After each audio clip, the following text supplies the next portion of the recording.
Edinburgh seemed a really natural place to come to because it was very near to home, but although it's only 26 miles away from where I'm from originally, it's 100 miles apart, socially, culturally, academically. You meet your best mates at university, so my pals, my chums that I still am very much in a circle with, whether it's in London or Edinburgh or both, a large proportion of those still come from university days. So that's a living, as it were, legacy. I was fortunate enough to receive an Edinburgh undergraduate bursary when I came to the university, and it's just been hugely valuable throughout my time at the university.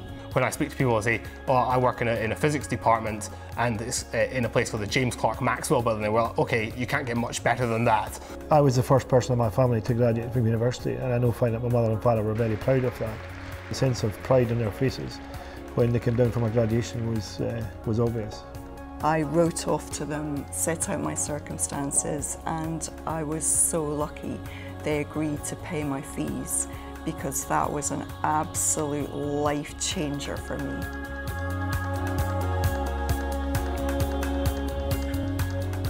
The city of Edinburgh has always inspired affection for many reasons. It's Scotland's capital. It's also home to one of the world's leading universities. Edinburgh has always attracted the best academics and the brightest students. What happens in a top university can genuinely change our lives, as Edinburgh has demonstrated. There have been breakthroughs in medicine, in science and in the humanities through research, debate, dialogue, and the exchange of knowledge across intellectual and cultural barriers. But let's hear more from the people who've lived the student's life, the graduates. What attracted them to Edinburgh and its university? And how has their experience shaped their future lives?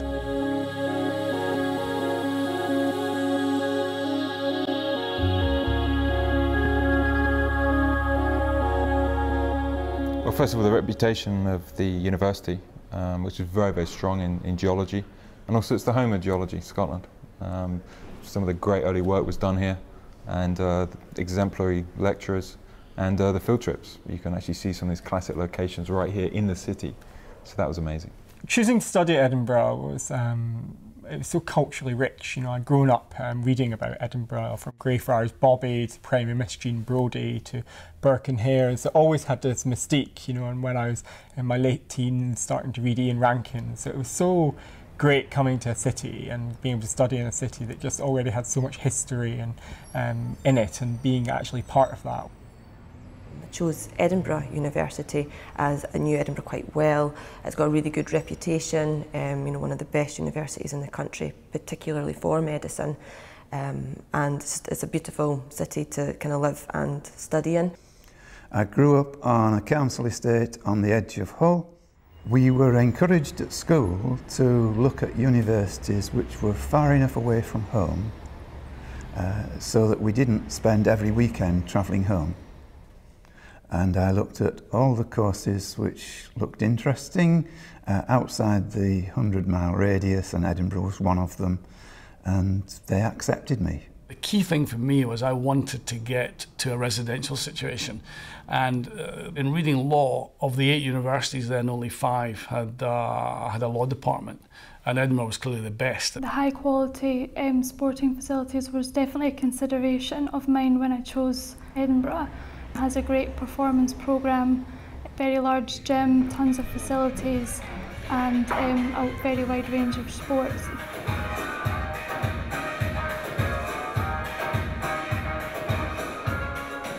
Having known I always wanted to do something involving computing studies, I did a bit of research and found, you know, what are the good universities in the UK, and you know, Edinburgh, obviously in Scotland, has a very strong reputation in that area. I feel that studying at Edinburgh University was very beneficial for me.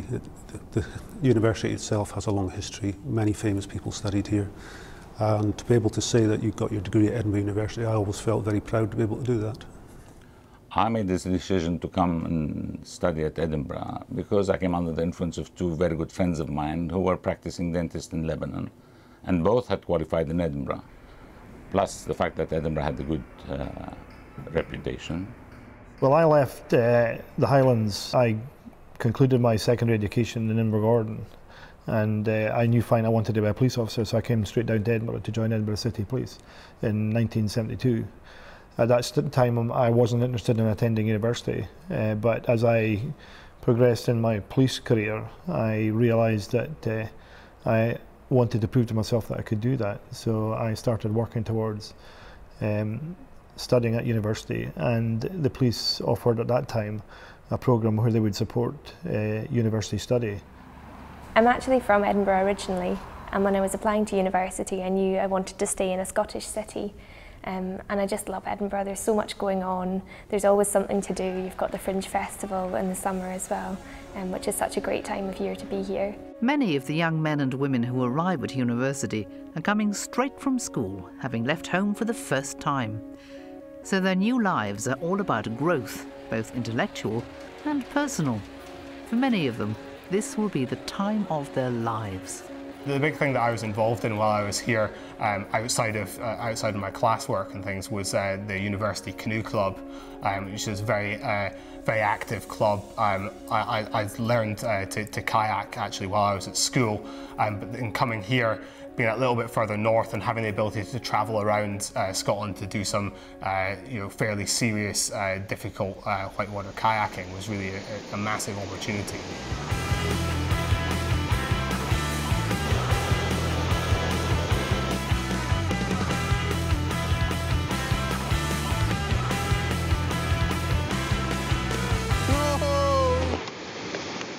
I arrived here in the middle of the festival. It was lovely. I was on holiday and I had a great time.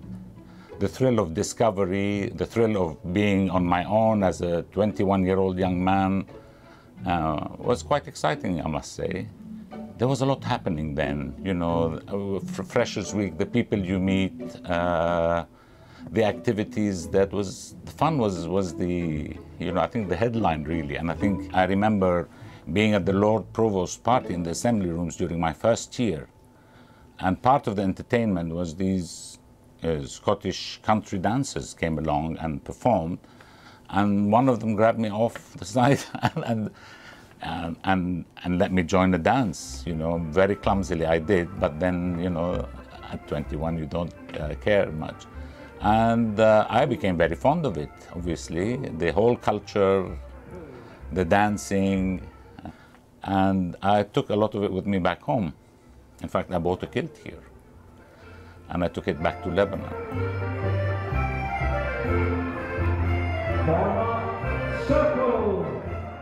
I've had so many fantastic experiences at my time of Edinburgh Uni. It's difficult to think of sort of one best experience.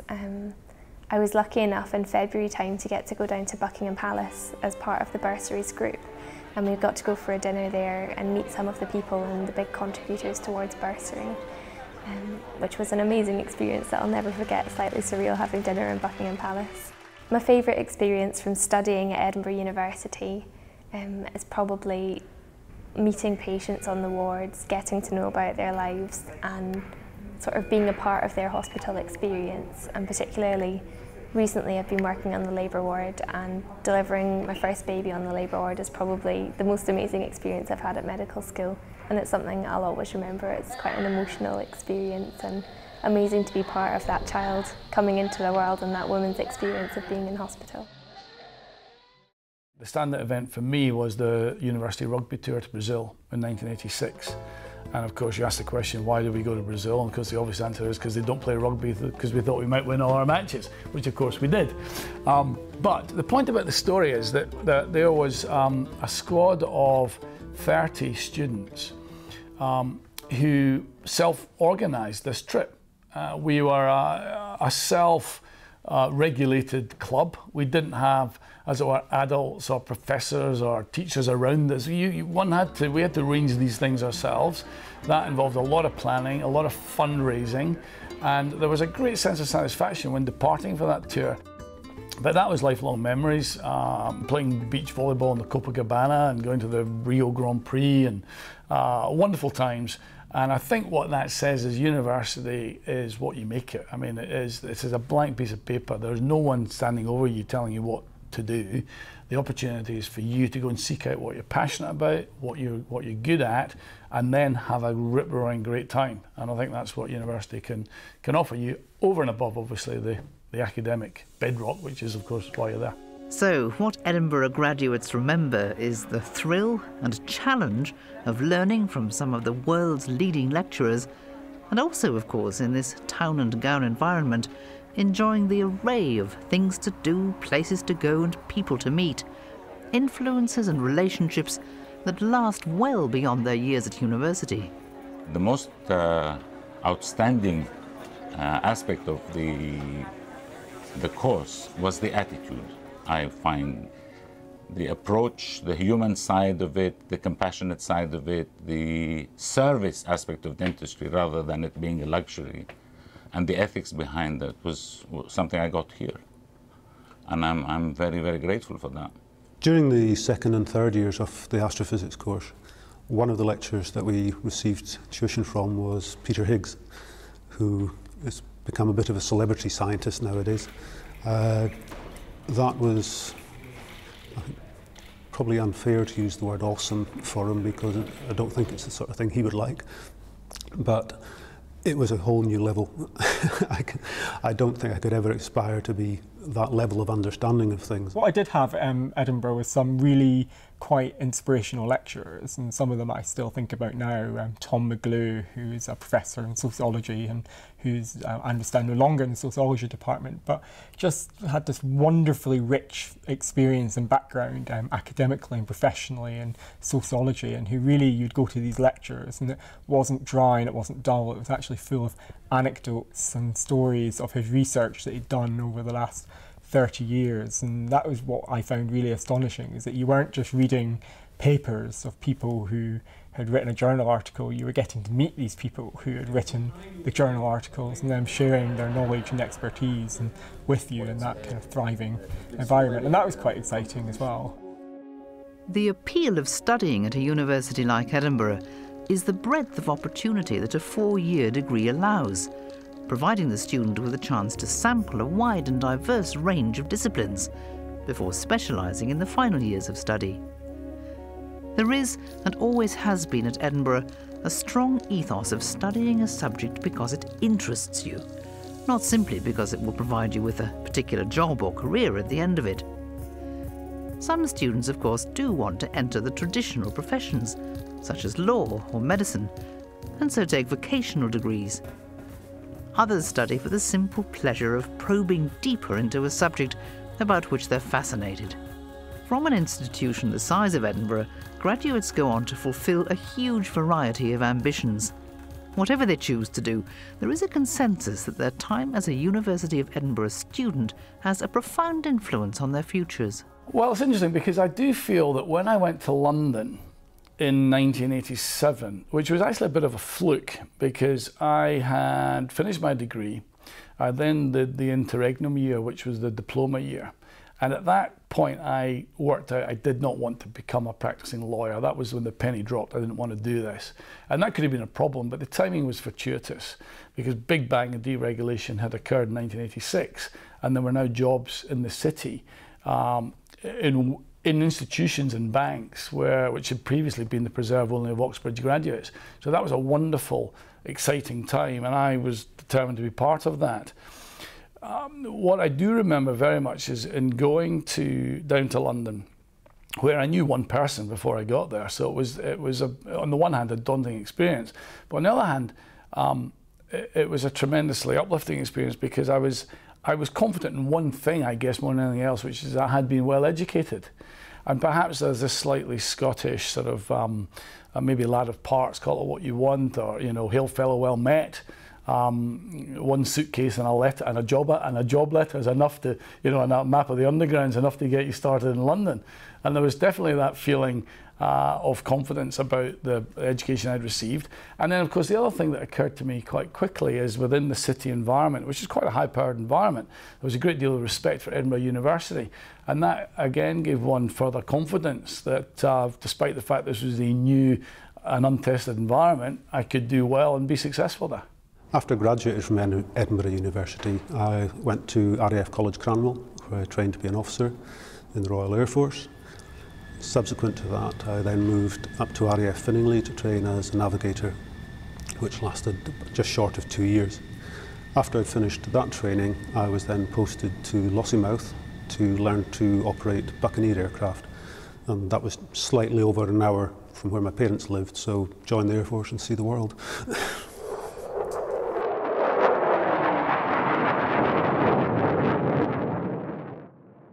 Well, during my time in Edinburgh, I discovered what the Christian faith was about. And it became a real experience for me. That was worked out in the chaplaincy. I met my wife through the Methodist Student Society, and in one of the meetings of the Methodist Student Society, I had my call to ministry. So I got a Christian faith, I got a wife, and I got my calling for the rest of my life during my time in Edinburgh, which really is about as fundamental as it gets. At the end of 3 years, I went straight back to operational policing, back to the division I used to work in as a police constable, and got promoted 2 years later to police inspector. And I'm now working in the field of child protection and safeguarding. And there's no doubt at all that the grounding I got in studying at Edinburgh University have been valuable to me and have provided me with a range of skills which I put to everyday use in what I'm doing now. An absolute cornerstone of the Edinburgh philosophy is that no one who has the academic ability to gain entry should be prevented from studying at the university on the grounds of financial constraints. Times have changed, and for every student who benefited from the old system of grants, there are now many more who have to take out loans to see them through their years of study, often leaving the institution and beginning their working lives with significant debt. My children, when they went to university, had to have loans and they have accumulated debt. I'm not sure whether in the same circumstances I would have been prepared, or my parents would have been prepared to let me take out loans, because debt was something that was a no-no at home and in the culture I grew up in, and was not something that would have been countenanced at home at all. So the award system for me worked very well. If it hadn't been in place, I wouldn't have come to university, because there's no way somebody from my family background could have would have dreamed of coming to university, let alone could have afforded the costs of fees and maintaining work through the years. It's a great shame that a lot of the university careers of students are blighted by the question of money, when in fact, you know, really what they should be concentrating on is developing academically, professionally, thinking about what they're going to do next. Anything that can prevent that debt trap starting early, I think, you know, is great. I think you'll do better, always do better, if you read a subject you're passionate about. Quite often the constraint on that is financial, and quite often parents strapped for cash would say you shouldn't read archaeology or philosophy because it doesn't lead to a job. But I would just want to encourage some slightly counter thinking on that, which is, I think we need broad people, well-educated people. They can always find their place in life. I was one of the really fortunate generations in the 70s who had a lot of state funding to support me going to university. So my fees were paid, and even although I was staying at home, I got a basic grant, which really helped fund me through the 4 years. Being the first in the family, having gone to university, it meant that I didn't really have a lot of income and support that I could rely on from my family. So I applied for an access bursary, which from the university. A few weeks later, I got a letter telling me I'd been successful getting this 4-year bursary, at the time sponsored by the Royal Bank of Scotland, and it was a really helpful source of income for me. The bursary really did make a big difference there, because it just took the edge off that pressure on finance. My experience of other sources of funding really came later, when in the 1980s I found myself as a single parent and the breadwinner baton being passed to me. And at that point, Edinburgh University had a fantastic course for female alumni who were looking to come back into the workplace.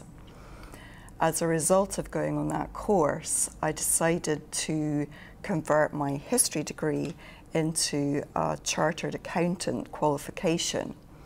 And that needed 1 more year of study, a postgraduate diploma. The fees for that 1 year were £1,000, and I just didn't have £1,000. So in those pre-internet days, I leafed through tomes and tomes of books in Edinburgh Library, which set out what grant funding might be available to someone in my situation. And I found the Carnegie Trust looked like it would be a potential donor to me.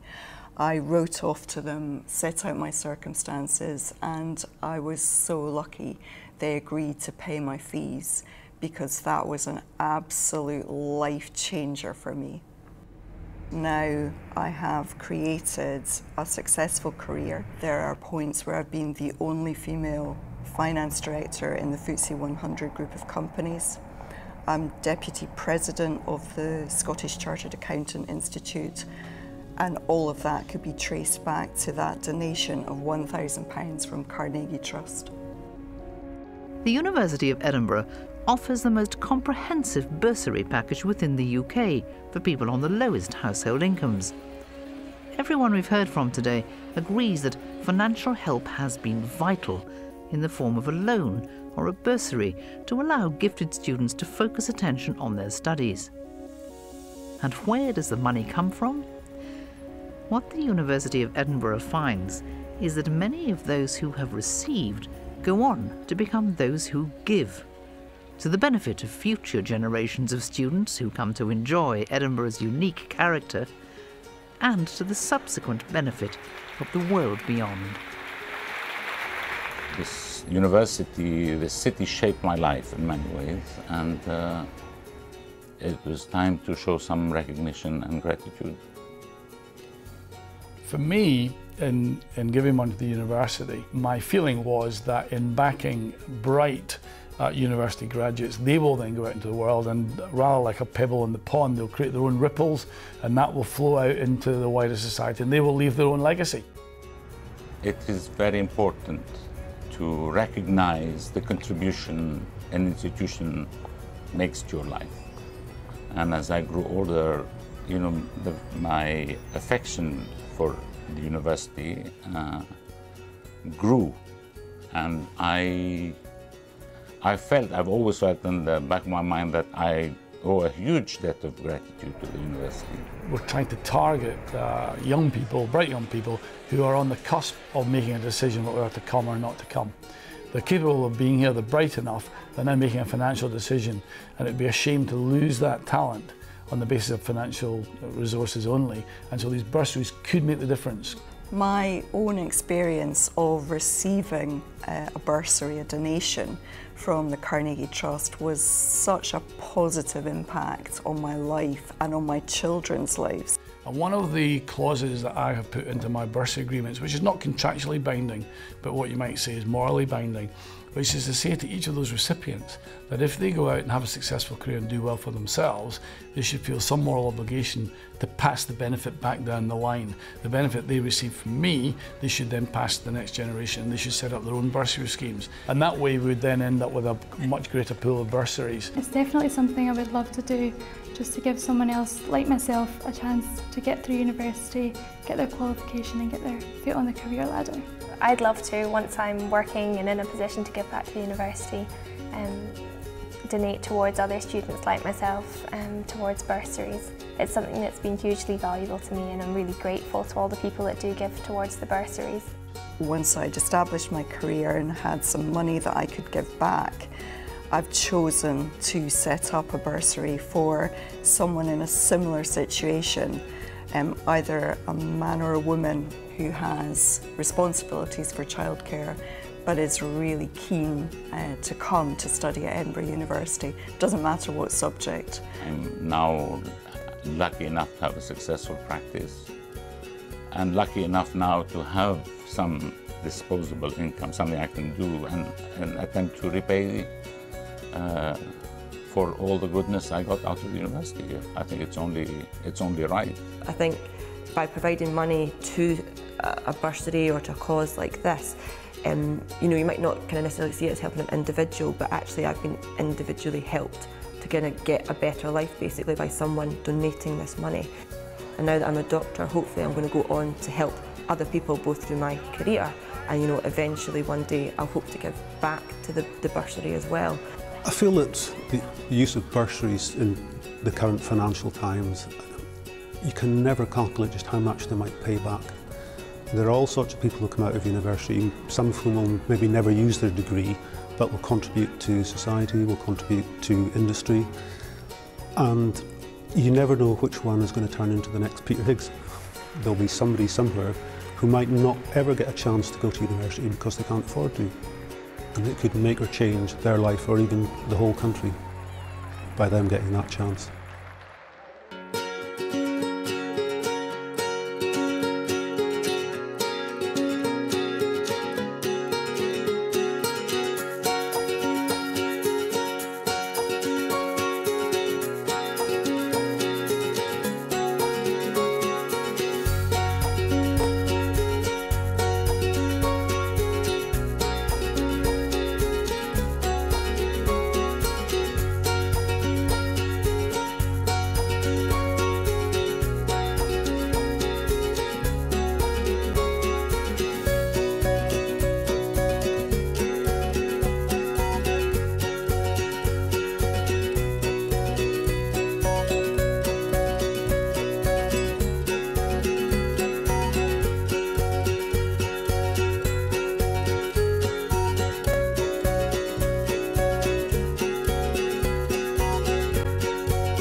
This production is brought to you by the University of Edinburgh.